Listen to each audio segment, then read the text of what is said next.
Alright, so this is a screencast for LockerGnome's YouTube channel over at youtube.com/LockerGnome. So Google is probably the most visited webpage out there on the internet. I know you'd like to think that your website is, but I think Google is just a little bit ahead. The truth is, though, Google is a lot more than just a search engine. It has a lot of features that most people don't know about, and so I'm going to share a few of them here with you. Most of these are more fun than functional, but I thought I would share them with you anyway. So here we go. The first one is actually functional, and that is that Google is actually a calculator. So if you type in 5 plus 5 and hit enter, you'll see that the top result, or in this case the only result, is a calculator function saying that 5 plus 5 equals 10. This is a very basic, calculator function, but you can use it for long algebra, strings, or powers, or really anything you need. So we're going to go back here. Google is also a dictionary. So if I type in define, and then say the word love, I don't know, the top result is, well, the only result. You got like this dictionary information, and it's got all the dictionary definitions, anything you possibly want. So you've got a dictionary right there in Google. Google is also a world clock, so if I type in time and then Hong Kong, whoops, you'll see the top result is the time in Hong Kong. So it's 1:19 a.m. on Saturday there, right now in Hong Kong. Google is also stocks. You can track stocks with it. So if I type in any stock symbol, say AAPL, that's apples, the top result is the stock information. So you see how it's doing today, you see the current information, you see really everything that you would need. But probably the best thing about Google is that it holds the answer to life, the universe, and everything. So if I type in what is the answer to life, the universe, and everything, hit enter. The top result is a calculator function saying the answer to life, the universe, and everything is 42.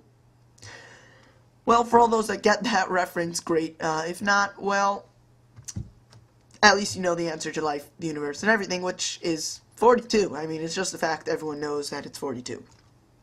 Alright, so here's another cool thing. Google actually has a did you mean feature. So if I type in Chris Pirillo, so I'd get all of his information. But if I left out the O, say, right, it would say, did you mean Chris Pirillo with the O, because it knows that that's what I meant. And Google's very good at this. So when I click on that, you'd get all of Google's information, Google's information on Chris Pirillo. But if I type in recursion and hit enter, it'll say, did you mean recursion? And you click on that, did you mean recursion? And then you click on that, and did you mean recursion? Did you mean recursion? Did you mean recursion? Did you mean recursion?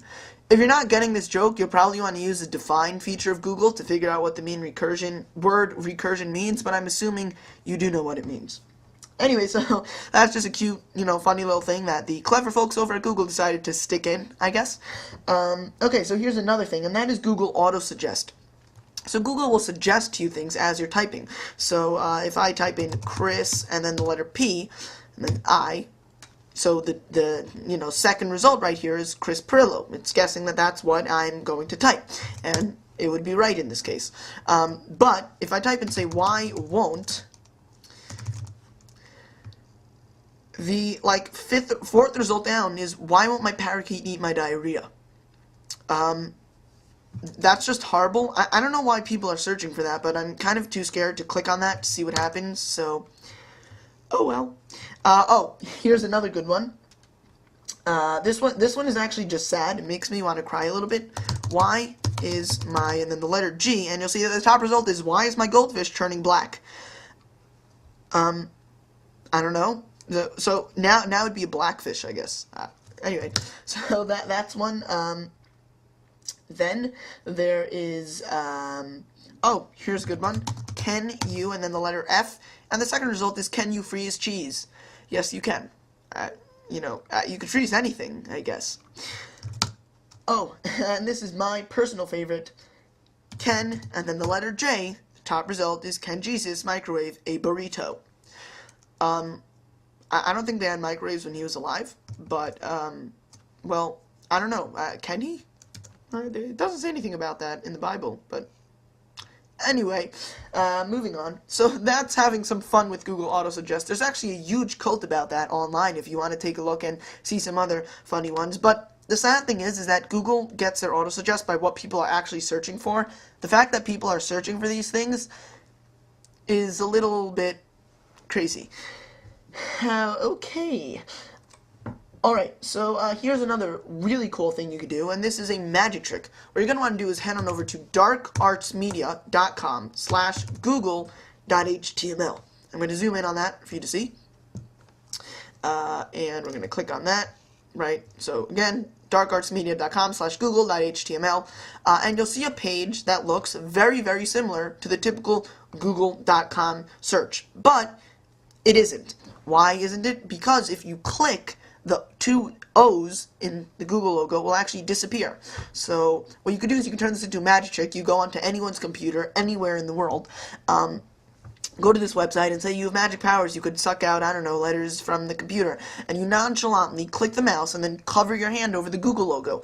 2 or 3 seconds later, the O's will disappear. Take your hand off. You're God. You can microwave a burrito. Then, when you click again, about 2 or 3 seconds later, the O's will come back. And again, you'd obviously cover your hand that time when, for the O's to come back, and then you'd really be magical. And the great thing is when you click again, it'll actually bring you to the real Google homepage at google.com, so the next person can come up and try it, and it won't work, and they can actually, again, search for something, and this is live, so when you search for something, you'll actually, get the results. That was the real Google page. Okay, so here's another cool thing you could do. You're going to want to head on over to google.com, but you're going to want to click on images this time. And you're going to run an image search for anything. So say Apple, and you'll see a bunch of Apple logos and, the fruit apple. And what you're going to want to do is in the URL bar, you're going to want to delete everything that's there and replace it with a special code. Now this code will be somewhere by the video, depending on where you're watching. It'll either be underneath or in the description, whatever the case may be. You're going to want to just paste it right in there. Now watch this. Hit enter and boom! All the images start, dancing around and flying around in a circle. Really cool. So there's just a special JavaScript code that you just paste into the URL bar that Google actually allows, and all the images get sucked out and start dancing around, just like that. I'm just going to watch this for a little bit. Anyway, that's just about it. If you'd like more content, you can head on over to more screencasts. You can head on over to youtube.com/LockerGnome, where you yourself can submit a screencast if you would like. You can see everyone else's as well. If you'd like to find me, you can head on over to http://youtube.com/the_DeVere_Kahan. So that's right there. And of course, you can check out my blog at DeVereKahan.com. Hope to see you there.